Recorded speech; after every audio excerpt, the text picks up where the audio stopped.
बच्चों आज जो हमने पढ़ना है वो क्या है? आज का जो हमारा टॉपिक है वो है पौधे और जानवर के सेल के दरमियान में फर्क। ठीक है, अब बच्चों इसमें सबसे पहले हमने पढ़नी है फर्क क्या होता है, मुख्तलिफ होना चीजों का। फर्क क्या होता है? अब जरूरी नहीं है कि सारी चीजें मुख्तलिफ ही हों, कुछ चीजें एक जैसी भी होती हैं जो जानवर के सेल में भी पाई जाती हैं और पौधे के सेल में भी पाई जाती हैं। फर्क पढ़ने से पहले हम उन चीजों को पढ़ेंगे जो दोनों में पाई जाती हैं। ठीक है, सबसे पहली बात जो जानवर और पौधे के सेल में पाई जाती है वो है सेल मेम्ब्रेन। सेल मेम्ब्रेन जानवर के सेल में भी पाई जाती है और पौधे के सेल के अंदर भी पाई जाती है। क्लियर हुआ मेरी बात का? इसके बाद बेटा न्यूक्लियस, ये सेल का अहम हिस्सा है, आपको कल मैंने पढ़ाया भी था। और ये न्यूक्लियस जो होता है सेल का क्या होता है, कंट्रोल सेंटर भी होता है।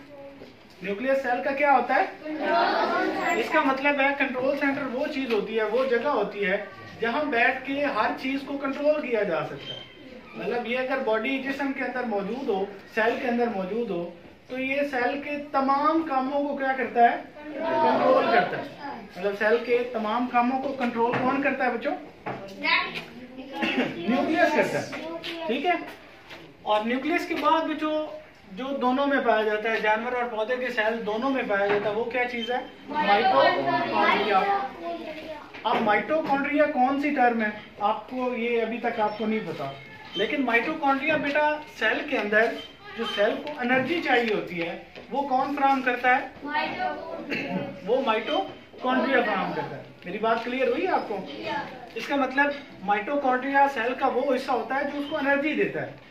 समझ आ रही है? जैसे हम खाना खाते हैं, खाना खाने के बाद हमें एनर्जी मिल जाती है और हम चार्ज हो जाते हैं। ठीक है, इसी तरह सेल को जो एनर्जी फराहम करता रहता है वो कौन है? माइटोकॉन्ड्रिया। क्लियर है? इसके बाद जो चौथी चीज है जो जानवर और पौधे दोनों के सेल्स में पाई जाती है वो क्या है? Endoplasmic reticulum. एंडोप्लाज्मिक रेटिकुलम, मैं पढ़ता हूँ, आपने सुनना है मेरी बात।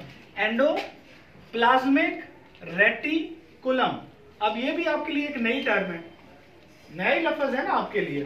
तो ये काम क्या करता है बेचारा? ये सेल के अंदर मादा जात की हरकत को कंट्रोल करता है।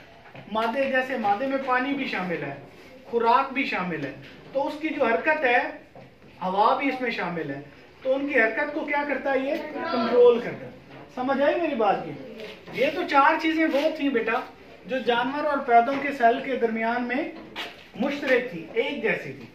ठीक है, अब जो हमारा मेन टॉपिक था कि पौधे और जानवर के सेल के दरमियान में फर्क क्या है, उसको हम बारी बारी रीड आउट करते हैं। ठीक है, उसमें बच्चों जो पहले मैंने लिखा है पौधे का सेल, इसी तरह उसके दूसरी साइड पे मैंने लिखा है जानवर का सेल। पौधे के सेल के अंदर सेल वॉल क्या होती है? मौजूद होती है।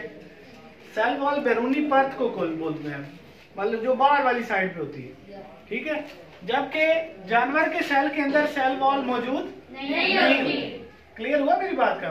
दोबारा पढ़ा देता हूँ कि पौधे के सेल के अंदर सेल वॉल मौजूद होती है, जबकि जो जानवर का सेल होता है उसमें सेल वॉल मौजूद नहीं होती। क्लियर हुआ ये वाला पॉइंट?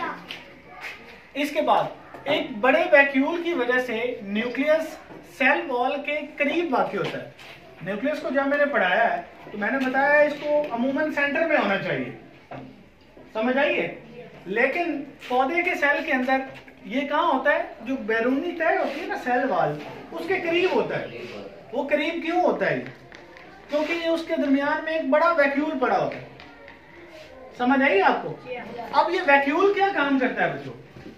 वैक्यूल बच्चों ये जो फालतू मादे होते हैं, ठीक है, जैसे पानी है, हवा है और खुराक, फालतू मादे ये जो जिस्म को जरूरी नहीं होते, जिनको जिस्म मतलब हमारे जिस्म को जिन चीजों की जरूरत नहीं होती वो क्या होते हैं? फालतू मादे होते हैं।